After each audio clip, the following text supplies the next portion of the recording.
I'm Jeff Fair, independent wildlife biologist and writer and adjunct biologist with Biodiversity Research Institute. I've followed, counted, and studied loons since 1978, and that's why I'm here. Today it is my good fortune and great pleasure to welcome you to this celebration of the New Ricketts Conservation Foundation in support of the National Loon Restoration Project, Restore the Call, recently initiated by the Biodiversity Research Institute, BRI. I'm here in the gorgeous Rocky Mountain High Country at the base of the Wyoming Range south of Jackson Hole, in a beautiful ranch setting with several of the key players of this project. Thank you all for being here. We'd like to thank Mr. Joe Ricketts for inviting us to use his beautiful Jackson Fork Ranch as our venue, and we thank all of you across the continent who are viewing this video now. David Evers is actually a pretty darn good field biologist. I know this because he arrived in Wyoming having forgotten his razor and his good dress boots, but not without his binoculars. Dave earned his BS and MS from schools in Michigan's loon country, served as executive director of the Whitefish Point Bird Observatory, kept his interest in loons through the years, as some of us do. Eventually moved to a different loon laboratory we call the State of Maine. Founded BRI there in 1998 and earned his PhD from University of Minnesota for mercury work with loons in 2001. He has expanded BRI's interests from loons to all sorts of critters and habitats, from Maine across Canada to Alaska and south to Costa Rica, with ties worldwide, and he has pioneered much of our nation's mercury study. You can find out more about his stature and accomplishments at briloon.org. But here's the Evers story that I think is most important today. It's the ignorant grad student story, although I'd never call Dave ignorant. But as a young fellow, he was a little bit out of the loop. Most of the senior loon biologists at that time recognized for certain that there was no good way to capture loons in order to band them. It was a tough issue. It was difficult on the loons, it would stress the birds, and it would stress the humans trying to go out there in a motorboat at night with a spotlight and chase these birds down. But Dave hadn't heard that. Back in Michigan, he said, boy, for my master's degree, I think I'd like to just capture loons and band them. And we all chuckled. Well, he went to work, and he struggled. It was a tough go. Made a lot of false starts and everything else, but one night in 1989, he picked up the final key to capturing loons, used it, and netted his first loon, which he had actually swimming up to the boat. Since then, Dave and his crew have captured and banded over 5,000 common loons, never with an injury to a human, never hurting the loon. That's a success story. Now, when I first heard from Joe about the potential of a restoration project nationwide using traditional and possibly new techniques, newly developed techniques, I was leery. And then I thought about Dave Evers. Then Dave told me it's a challenge that BRI was actually looking to take on. I was leery again, but I thought, you know, if anyone can do it, it's the guy who did what was impossible 25 years ago and began capturing and banding loons. If anyone can pull this restoration thing off, it's David Evers. He's still my dear friend and colleague, still an acting field biologist, and now a very busy executive director and chief scientist at his Biodiversity Research Institute in Gorham, Maine. Dave, it's your turn. Well, Jeff, thanks for the opening.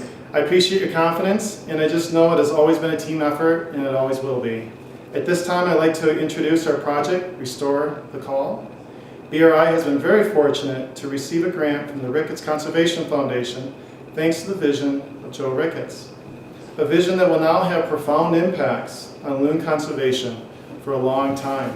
I wanted to describe this project in two parts. The first part is a video. The video describes the loon's former range, current range, the threats that it has taken on from us, and then the conservation efforts that we've instilled and put in place over time.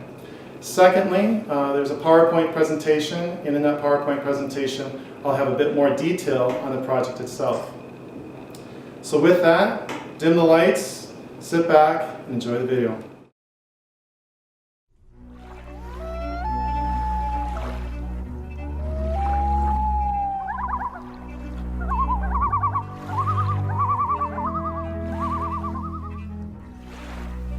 For many people, the common loon represents true wilderness, a symbol of undisturbed places and clean water, a distinctive voice for wild things and wild places. But as human activities and the needs of loons collide, the loon's survival as that symbol has become more uncertain.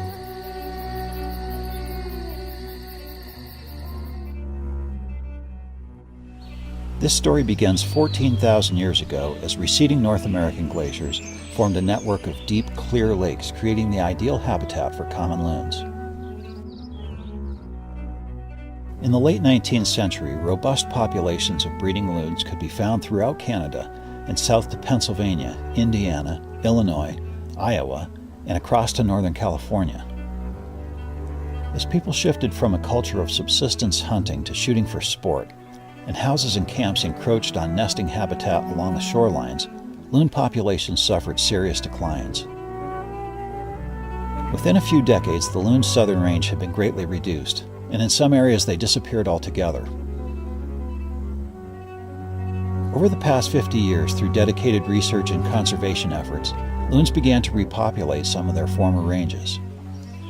Yet recolonization is naturally slow because of the loon's high site fidelity, limited dispersal tendencies, and relatively few young produced, on average one every other year. In the U.S., loon populations have been negatively impacted by lead and other environmental contaminants, development, improper water management, invasive species, and disease.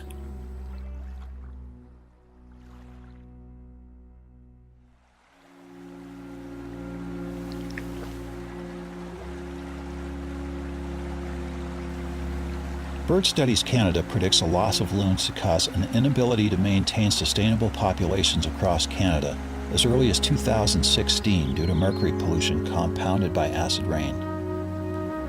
At such a critical moment, there is still time to ensure that this iconic symbol of wilderness maintains a healthy presence. With many unanswered questions, like the effects of a changing climate, a new North American loon conservation initiative is now in place. Supported by a grant from the Ricketts Conservation Foundation, which initially proposed the idea, wildlife biologists will be in the field for the next 5 years investigating the health and status of loon populations that range from the western mountains east to the Atlantic seaboard. The goal is to strengthen today's breeding loon populations and restore others to former parts of their historical range. The success of this initiative relies on partnerships among state and federal agencies and other loon conservation groups. Working together, these groups will develop regional conservation plans that pool resources such as field data and scientific expertise. These plans will include innovative approaches to loon restoration and traditional avian translocation techniques, such as those used for whooping cranes, trumpeter swans, and peregrine falcons. While science can inform and direct this conservation effort, successfully restoring the loon's call to its former environs will require human care and understanding. It's only through this commitment that protection is possible and survival of that wild voice becomes a reasonable hope for the future.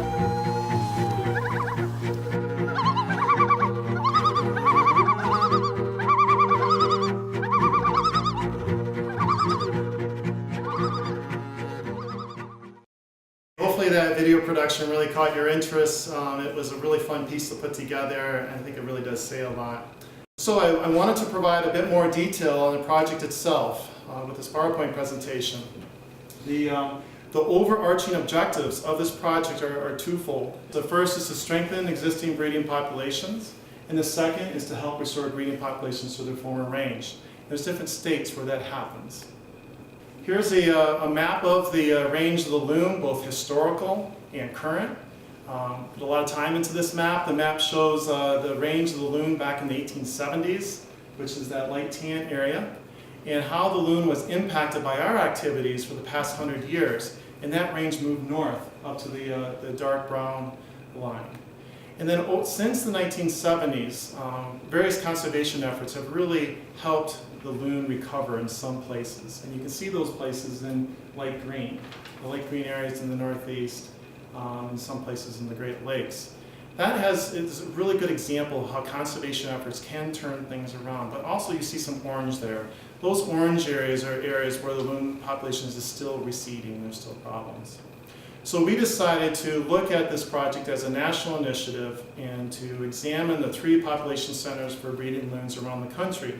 The first one being in the western region, in Wyoming, Montana, and Idaho. The second in the Midwest, in Minnesota. And the third is in the Northeast, in Massachusetts, New Hampshire, and Maine.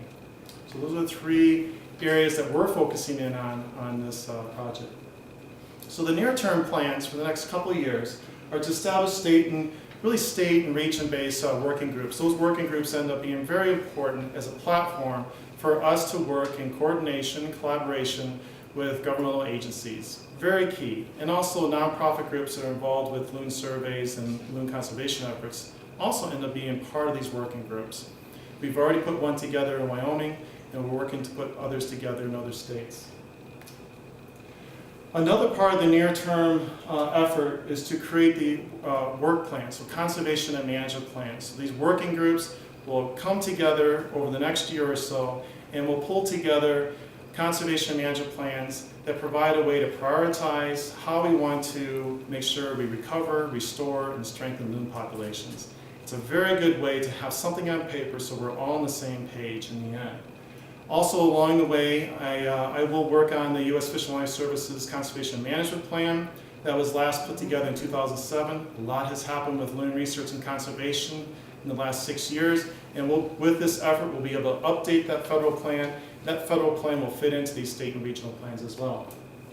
So a little bit longer term plans for 3 years and longer are to identify the areas of greatest concern in the United States for existing breeding populations. So we really want to figure out through these surveys and all the efforts that we're going to be evaluating habitat quality, evaluating the different stressors, where are the places in the country that we really need to worry about?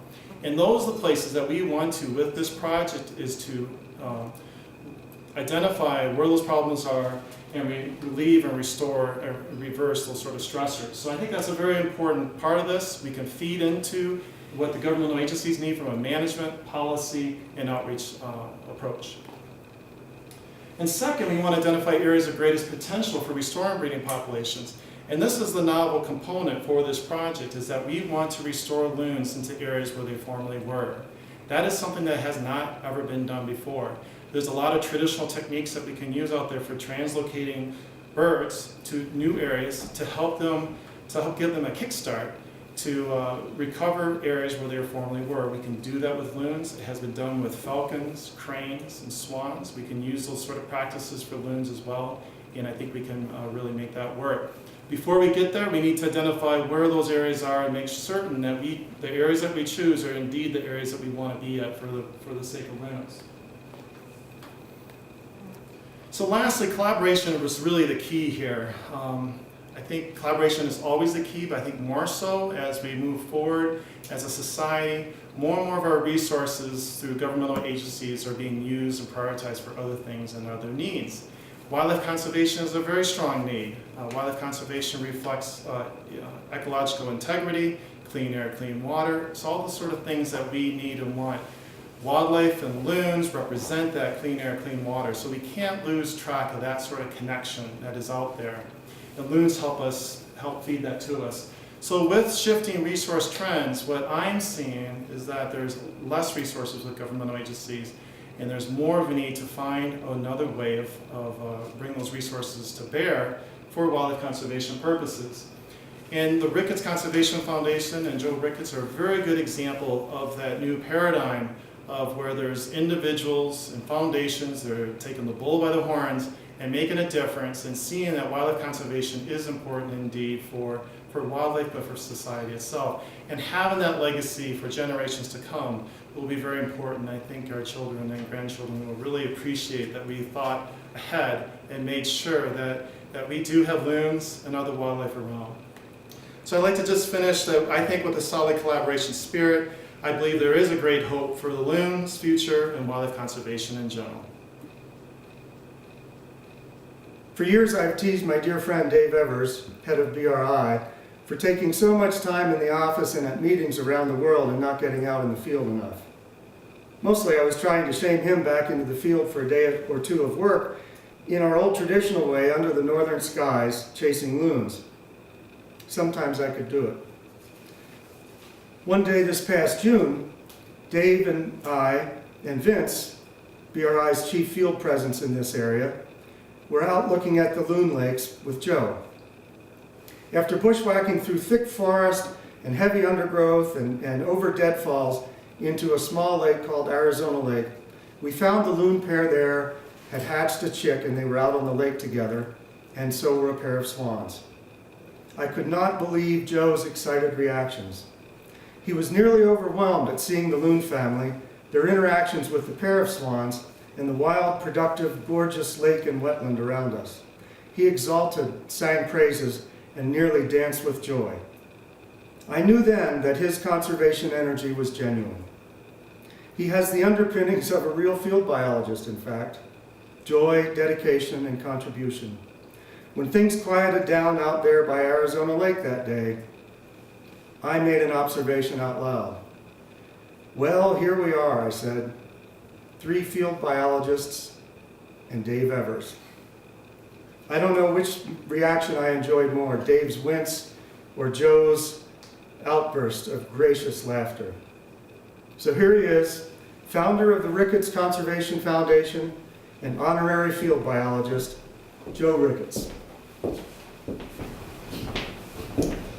Thank you, Jeff Fair, for that wonderful introduction. It's fun for me to have you as a friend, and it's very fun for me to be here today and talk to you about the Ricketts Conservation Foundation. I started this Conservation Foundation with 3 major ideas in mind, and the first is conservation is important, and it's a value system I want to have passed on to my children and my grandchildren. The second may be a little bit more important, and that is that the areas of work that are necessary with conservation have historically been done by our government agencies. And their budgets are being cut. Every year there's more and more people being laid off. And there doesn't seem to be any kind of opportunity to change that trend. So the important conservation work that's going to have to be done in the future is going to have to really kind of be borne more and more by the private sector, such as myself, and I'm really kind of happy to do it. The third has to do more with loons in particular. A lot of times it's easy to see where pollution is invading our world. Not difficult to see bad air. A lot of times we can see pollution in our lakes and our streams. But a lot of times we can't. And those are the areas that cause me concern and why I picked the loon as something to work with on a conservation effort.